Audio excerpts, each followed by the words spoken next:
임종석의 평양가자를 거부한 문희상, 김병준, 손학규. 그래도 나라가 100% 망하려면 시간이 아직 좀 남았는지 그런 우화 같은 일은 벌어지지 않았습니다. 이 글은 류근일 조선일보 전 주필님의 글입니다.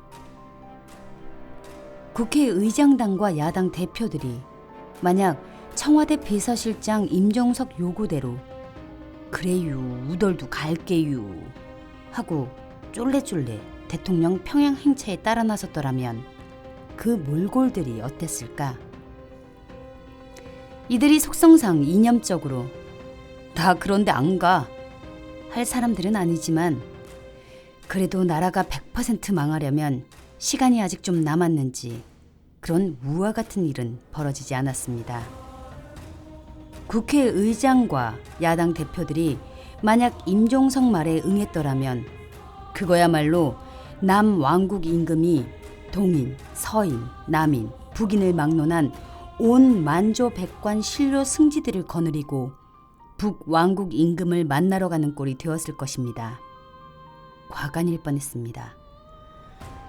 김병준 자유한국당 비대위원장은 정상회담 이후 정세에 반대만 하면 안 된다고 했습니다.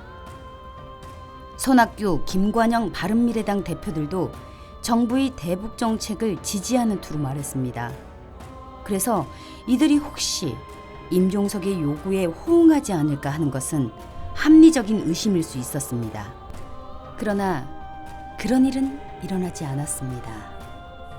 특히 같은 집권 측인데도 문희상 국회의장이 자존을 살려 임승지에게 노라고 질러댄 것은 감투값을 꽤 한 셈입니다. 왜 평양을 가선 안 되는가? 국회의장과 야당 대표들의 채통이 걸려서만은 아닙니다. 이보다 훨씬 더 중요한 사항이 있습니다. 이번 평양 남북회담은 한반도 북쪽이 극좌 권력과 한반도 남쪽의 좌파 권력이 합작 헤게모니를 더욱 강고히 다지려는 것입니다. 그러나 그것만으론 한쪽, 그러니까 좌파 쪽으로 너무 치우친 것 같으니까 보수 야당인, 그러니까 자유한국당 대표와 중도 야당인 바른미래당 대표, 그리고 국민 대표기관인 국회의장단을 구색맞추기로 끼워 넣은 것입니다. 이런데 명색이 야당이라는 사람들이 가서야 되겠습니까? 이건 전형적인 통일 전선 전술입니다. 모든 건 좌쪽 혁명 세력이 다 하되 겉으로는 우파와 중간파도 다 참여하는 것처럼 꾸며서도 우파와 중간파에겐 아무런 실권도 결정권도 주지 않는 것. 이게 통일 전선 전술입니다.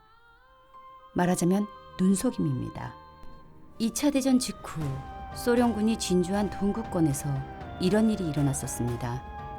실권은 공산당이 쥐었고 공산당과 소련의 궁극적인 목표는 적화혁명이었습니다.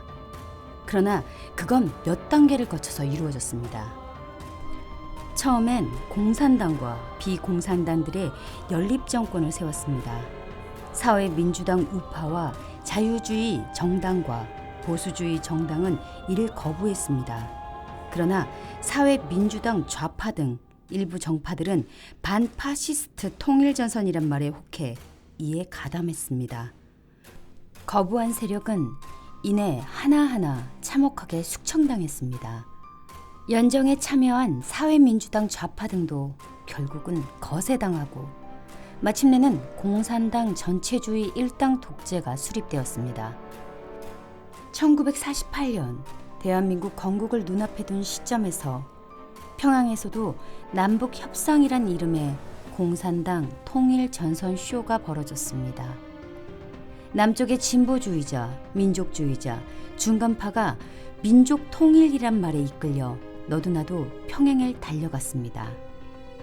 김구 선생과 김규식 선생도 그 길에 올랐습니다. 가서는 어찌 됐나? 공산당이 정해놓은 식순에 따라 대규모 행사를 치르고 혹시 차례가 주어지면 연설 한마디 한 게 전부입니다. 요인들이 사자회담이란 게 있었지만 매사 공산당이 이끄는 대로 끌려갔을 뿐입니다. 남쪽 참가자들은 이리 가라면 이리 가고 저리 가라면 저리 가고 했을 뿐 그저 수많은 급조단체들 중 하나에 불과했습니다. 이게 바로 공산당 수법입니다. 이번에도 야당 대표들은 꼭 끝장날 뻔했습니다. 김병준, 손학규, 그들이 문재인 대통령에 반대하는 야당 당수에 맞는 의전을 받을까? 문재인, 김정은의 흐름과는 좀 다른 잡음을 집어넣을 수 있을까? 웃기지 말라고 하십시오. 그럴 틈도 주지 않을 것입니다. 그야말로 공산당이 말하는 우당 취급이나 받으면 끼길 것입니다.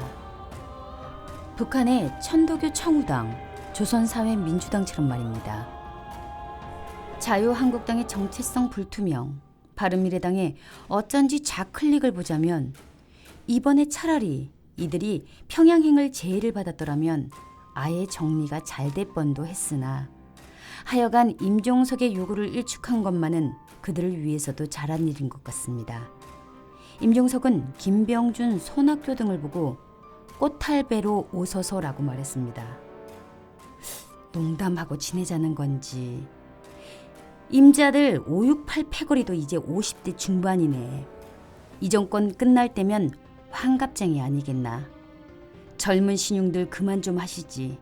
지들 나이도 꼰대 문턱이면서